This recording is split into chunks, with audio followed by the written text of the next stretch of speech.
قبول ہو، میری توبہ قبول ہو، سرتاپ انکسار ہوں، توبہ قبول ہو، توبہ قبول ہو، میری توبہ قبول ہو۔ الحمد للہ وحدہ والصلاة والسلام علی من لا نبی بعدہ، اما بعد۔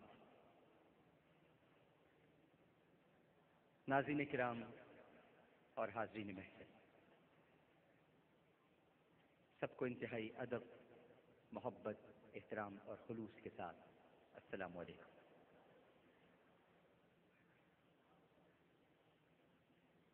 حضور صلی اللہ علیہ وآلہ وسلم یہ دعا مانگا کرتے تھے، اے اللہ مجھے ایسی آنکھیں عطا فرما جو تیرے خوف سے رونے والی ہیں۔ حضرت صدیق اکبر رضی اللہ تعالی عنہ ارشاد فرمایا کرتے تھے کہ خوف الہی سے اگر رونا نہ آئے تو رونے جیسی شکل بنا لیا کر۔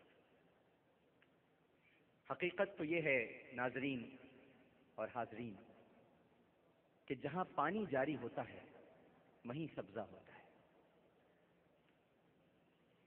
جہاں پانی جاری ہوتا ہے وہیں سبزہ ہوتا ہے، اور جہاں آنسو جاری ہوتے ہیں وہیں خدا کی رحمت اور مغفرت ہوتی ہے۔ امیر المومنین سیدنا فاروق اعظم رضی اللہ تعالی عنہ وہ ہستی ہیں کہ جن کی 22.5 لاکھ مربع میل پر حکومت قائم تھی، اور جن کے روب و دبدبے کا یہ عالم تھا کہ شیطان ان کی راہ میں پھٹکتا بھی نہ تھا، لیکن فکر آخرت اس حد تک دامنگیر تھی ناظرین اور حاضرین کہ جب دوران تلاوت قیامت کی ہولناکیوں یا عذاب سے متعلق کوئی آیت آ جاتی تو اتنا روتے کہ بے ہوش ہو جاتے۔ علامہ ابو اللیث سمرقندی رحمہ اللہ تعالی ارشاد فرماتے ہیں کہ 7ویں آسمان پر اللہ سبحانہ و تعالیٰ کے ایسے فرشتے ہیں کہ اللہ تعالیٰ نے انہیں جب سے پیدا کیا ہے برابر سجدے میں ہیں، اور اللہ تعالیٰ کے عذاب سے انتہائی خوف زدہ ہیں۔ قیامت کے دن جب سجدے سے سر اٹھائیں گے تو کہیں گے سبحانک ما عبدناک حق عبادتک، اے اللہ تو پاک ہے، ہم تیری کما حق ہو عبادت نہیں کر سکے۔ حالانکہ اللہ سبحانہ و تعالی خود ان کی یہ شان بیان فرماتا ہے کہ یخافون ربهم من فوقهم ویفعلون ما یؤمرون، وہ فرشتے اپنے رب سے ڈرتے ہیں کہ جس چیز کا انہیں حکم دیا گیا ہے وہی کرتے ہیں، اور ایک لمحہ بھی اس کی نافرمانی میں نہیں گزارتے، لیکن اس کے باوجود ان فرشتوں کا یہ حال ہے۔ یزید رقاشی رحمہ اللہ تعالی ارشاد فرماتے ہیں کہ عرش کے گرد اللہ تعالیٰ کے کچھ ایسے فرشتے ہیں جن کے آنسو قیامت تک نہروں کی طرح چلیں گے، قیامت تک نہروں کی طرح چلیں گے، اور وہ اللہ کے ذکر سے اور ڈر سے اس طرح سے لرزتے ہیں کہ جیسے ہوا ان کو اڑا کر لے جائے گی۔ اللہ تعالیٰ فرماتے ہیں اے میرے فرشتوں تم کیوں خوف کرتے ہو؟ تو وہ کہتے ہیں کہ اے رب ہم جتنی تیری عظمت اور تیری عزت کو جانتے ہیں، اگر زمین والے جان لیں تو کھانا پینا چھوڑ دیں پروردگار، اور بستروں پر نہ لیٹیں، جنگلوں میں نکل جائیں اور بیلوں کی طرح ٹکراتے رہیں۔ اور جہاں تک فخر موجودات سرور کائنات میرے آقا و مولا حضرت محمد مصطفیٰ صلی اللہ علیہ وآلہ وسلم کا تعلق ہے تو آپ تو ناظرین اور حاضرین گناہوں اور برائیوں سے معصوم ہونے کے باوجود فکر آخرت اور امت کے غم میں مستغرق رہا کرتے تھے۔ جامع ترمذی میں حضرت ابو سعید خدری رضی اللہ تعالی عنہ ارشاد فرماتے ہیں کہ اللہ کے رسول صلی اللہ علیہ وآلہ وسلم نے ارشاد فرمایا اے ابو سعید میں کیسے پرتعیش زندگی گزاروں، اے ابو سعید میں کیسے پرتعیش زندگی گزاروں، حالانکہ سور پھونکنے والے فرشتے نے منہ میں سور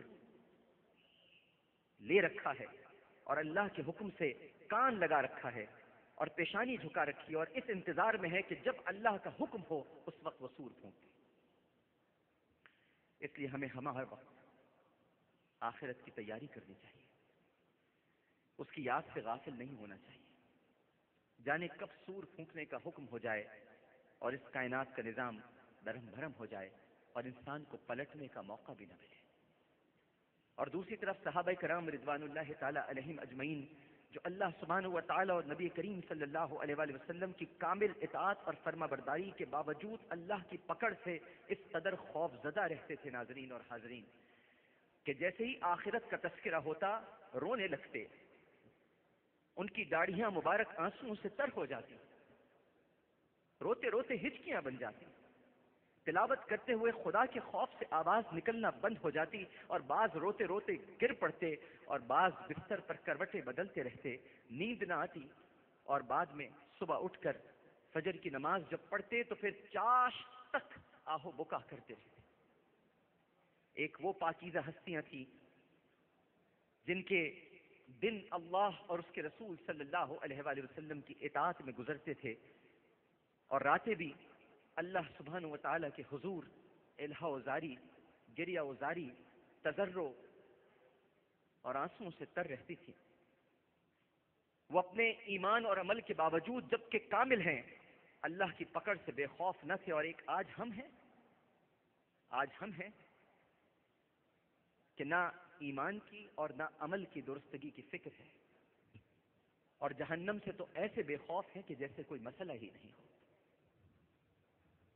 صحابہ کرام رضوان اللہ تعالی اجمعین کا میں نے ذکر کیا. کتاب التوابین میں آج ایک واقعہ آپ کے سامنے پیش کرتا ہوں. میرا بھائی منظور وسان بھی یہاں پر موجود ہے. یہ ہمارے ساتھ آج شب توبہ میں شریک ہونے آئے. کوئی ان کے دل سے پوچھے کہ یہ کیوں آئے. انہوں نے مجھے بتایا کہ میں اس دعا میں شریک ہونا چاہتا ہوں کہ تاکہ میں یہ دعا کروں آپ سب کے ساتھ مل کر کے اس شہر میں امن ہو جائے. کتاب التوابین میں حضرت مالک بن دینار کی توبہ کا ذکر ہے. میں آپ کے سامنے ضرور بیان کروں گا. اور اے مومن مسلمانوں، اے مومن مردوں اور اے مومن عورتوں، بڑا دل تھام کے سننا مالک بن دینار کی توبہ کا واقعہ، اور اپنے آنسوؤں کو پروردگار کی بارگاہ میں پیش کرتا. مالک بن دینار رحمہ اللہ تعالی، ان سے ایک بار ان کی توبہ کا سبب پوچھا گیا. ڈاکٹر صاحب، ان سے پوچھا گیا کہ آپ کی توبہ کا سبب کیا ہے؟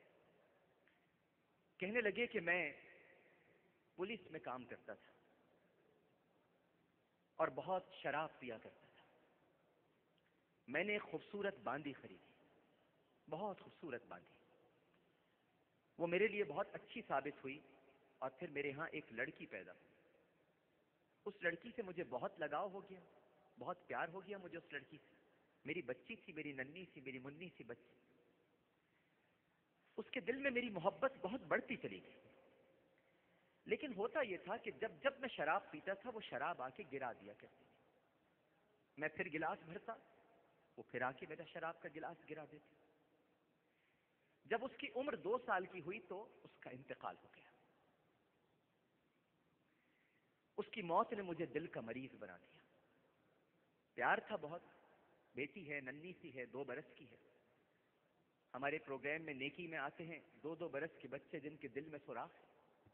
ان کے ماں باپ سے پوچھے ان کے دل پہ کیا گزرتی ہے جب ان کے بچے نہ کھیل سکتے ہیں نہ کود سکتے ہیں. یہ بیٹھے اختیار بیگ اشتیاق بیگ صاحب، پوچھیں ان سے ان بچوں کے بارے میں کہ جب یہ ان کی خواہشیں پوری کرتے ہیں. اور کوئی بچہ اختیار بیگ صاحب سے آ کر یہ کہتا ہے کہ میری زندگی کی آخری خواہش یہ ہے کہ میں نے کبھی پیٹ بھر کے کھانا نہیں کھایا، مجھے کھانا کھلا دیجیے. بچی سے بہت پیار تھا، 2 سال کی تھی، انتقال ہو گیا. کہتے ہیں کہ 15ویں شعبان کی تاریخ تھی، 15 شعبان تھی اور جمعے کا دن تھا. میں نشے میں چور سو گیا اور میں نے اس دن عشاء کی نماز بھی نہیں پڑھی. میں نے خواب میں دیکھا کہ قیامت قائم ہو گئی ہے اور سور پھونکا جا رہا ہے اور قبریں پھٹ رہی ہیں.